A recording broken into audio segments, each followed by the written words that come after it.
বিদেশের নাম লইলই 40,000 টাকা বেতন, তারপরে ওভার টাইম হলে আরো পাইলি ভাই 20,000, তাইলে 60,000, খাইয়া বাচ্চা 50,000 দিতে হবে বাড়িত। তারপর আওয়া যাওয়া সব কিছু কোম্পানি বহন করব, ভিসা লাগাই দিব,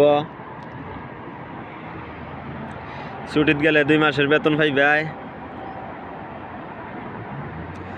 যত সমস্যা হইব, যদি অসুস্থ হয় কেউ তাহলে অসুস্থতার যে খরচপাতি আছে এগুলা খরচ কোম্পানি দিব।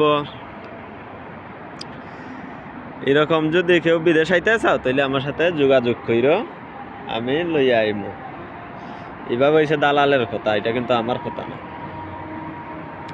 তারপর হইল 2 বছরের গ্যারান্টি।